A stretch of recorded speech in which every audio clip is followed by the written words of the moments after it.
Sir আমাদের মানে পরীক্ষা দিতে হলে 500 টাকা দিয়ে প্রবেশপত্র নিতে হবে। এটি তোমাদের কাছে আমার আবেদন। এটা আমাদের কাছে আবেদন। আর যদি আমরা 500 টাকা দিয়ে যদি অ্যাডমিট কার্ড না নিতে পারি, এটা তোমার উইশ। তাহলে এখন সেই ক্ষেত্রে কি করতে পারি? তুমি যদি আমার সাথে যুদ্ধ করতে নামো, যুদ্ধ কন্টিনিউ করতে পারো, সমস্যা নেই। সেকেন্ড ইয়ার, থার্ড ইয়ার তুমি যুদ্ধ করে যেতে পারো, যুদ্ধ করা তোমার অধিকার। এক্ষেত্রে যদি আমি 500 টাকা দিয়ে অ্যাডমিট না নেই, তাইলে মানে এটা তোমার ব্যক্তিগত বিষয়। তাহলে স্টুডেন্টের তো অ্যাবিলিটি থাকে না 2600 টাকা দিয়ে ফর্ম ফিল শোনো, অ্যাবিলিটির কথা বইলো না। যারা গরিব তারা টাকা দিয়ে গেছে, রিক্সাওয়ালার কোলো আইসা টাকা দিয়ে গেছে। যারা ধনী সামর্থ্যবান তারা যুদ্ধ করে। প্রিন্সিপালকে কেন হেনস্থা করা যায়?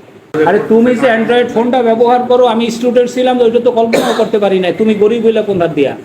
আমি আমার উপর দায় চাপাবো, আমার বেতনের টাকা দিয়ে তো বাবা তোমাদের পিছনে আমি খরচ করতে পারবো না। আমার তো সংসার আছে।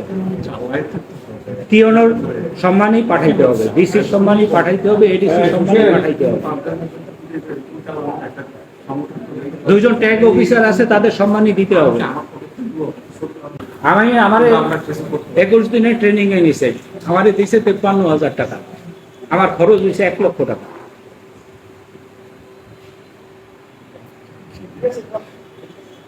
বাট আমার খরচ না দিলে আমি ট্রেনিং করব না।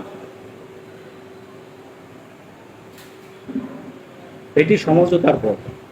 তোমরা সমঝোতার পথ বন্ধ করে দিলে তোমরা ক্ষতিগ্রস্ত হবে।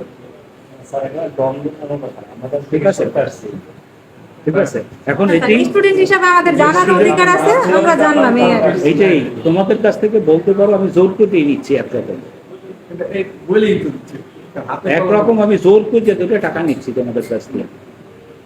কারণ আমি কি করব, অনার্সের কেন্দ্র ফি 1 টাকাও নেওয়া হয়নি, 1 টাকাও বাড়তি নেওয়া হয় না। আসতেছে নিয়ে যাইতেছে, আমারও টেনশন নাই। আমারও ডিসির সম্মানই বাড়ানো লাগবে না, এডিসিরও লাগবে না, টিওনেরও লাগবে না, ওটা বিএম কলেজের ফাংশন।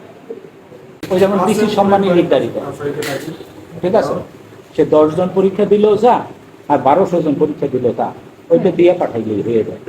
কারণ সরকার নির্ধারণ করে দিচ্ছে, তারা এত দিতে হবে, আরে এত দিতে, আরে এত দিতে। তারা তো বোঝে না যে আমার কেন্দ্রের এই অবস্থা।